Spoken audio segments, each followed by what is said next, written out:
So this is coming in from the entrance, the front entrance. We're not going to make any big modifications. What we are going to do in this living room is save the original hardwood floors. They're going to need to be refinished. I'm going to save the interior doors and attempt to save some of the trim. Those are really some of the only original features that we can keep. This fireplace is going to have to go. It doesn't owe anybody anything, and it's definitely not up to code as is. Now what's really pretty, if you can notice, is the symmetry of having three entrances that are wider than usual and exactly the same, and I love those openings. And so between that and my non-existent structural modification budget, I'm not going to make any changes to the rooms or the room sizes. Come on and walk through. So this is a dining room. Obviously the wainscoting is going to have to go. The walls are in rough shape. They're going to need some work. And we come through to the kitchen. You can see here that there's an elevation difference. I'm exceptionally hopeful that there's original wood running through and that this is just the product of, you know, a few layers of tiles, some concrete over the years. The kitchen, it really needs a substantial amount of work. So obviously we're taking these floors out, hopeful that we're going to be able to run original wood. Everything in here is going to be demolished. The configuration is going to change slightly. We are going to close this opening because it really limits what we can do in the kitchen.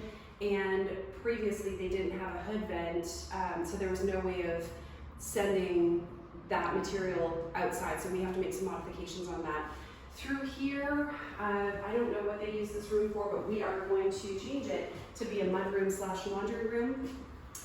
And lots of really nice natural light in here. I'm going to do some built-in cabinetry, get some nice size machines, and that'll be an exciting change. Now we can walk through this door today, but hopefully in a couple days I won't be here to walk through anymore. And this brings us to the hall plan. The floors are probably in the best condition through here. I'm not really sure why. Maybe they were covered with carpet for longer. Through here we've got the only full bath that's currently in the home.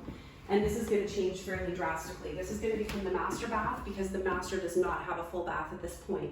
I really like this sink. I know I can't keep it, but it's one of the only things out of here that'll kind of break my heart during demolition. Wainscoting is going to have to go. Old medicine cabinet, really loud clock, gas station restroom soap dispenser. Obviously this tub and the tile surround. But like I said, I'm trying to keep the interior doors. They're going to take some work to bring back to life, but the original hardware is really pretty. So we'll see what we can do on that. This is the master bedroom.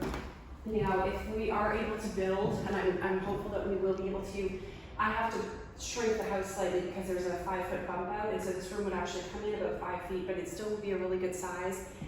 This is a little bit scary through here. So this is what the previous occupant was using for a master bath. There's a sink, a toilet, and it's also part of the closet. So literally in the morning you could be using the bathroom, brushing your teeth, and also choosing which outfit you were going to wear. We are going to discontinue that practice. We're going to close this right here, add a wall here to get into the closet, add a wall there to get into the new master bath, and then I'll take you through the hall and show you where the new full bath will be going. So this was previously used for laundry. It's a little scary. There's definitely some issues going on in here. We are going to wall this off completely and then steal this space to use for the full bath. There is a closet at the end of the hall, which we will keep. We're going to take out all of that storage, but it's really nice because it's lined with cedar. So even though the property is fairly old, it doesn't have that old home smell. Now through here is a secondary bedroom. It appears to be a good size today, only really because there's not a closet in it. So I do have to add a closet both for function and to be able to consider it a bedroom on the real estate listing. We are going to close this wall right here for privacy. I think that's something that anybody would want. So again, we'll walk through this doorway today, but hopefully we won't be able to do that in the future. And this room, this I believe was originally front porch and it was enclosed. Again, it's really nicely done with the wall panels and the ceiling panels. We are going to paint those. My suggestion was white and I got outvoted on that one. So stay tuned for a really pretty color, something in maybe a green or a blue or a gray. But I'm going to keep the original wood and work with it that way. You'll see here that the floors, they are wood, but they're different than the rest of the house. I'm still going to keep them and refinish them. I don't think it'll be very noticeable once all of the colors match, but it's interesting to see what the house originally was and kind of what it went through over different years. And then through here, we come through some really pretty French doors, which I am going to clean up and keep, and we're back into the living room. So that's the tour of the main house. There are a few outbuildings, and one of which is pretty exciting, so we'll check that out next.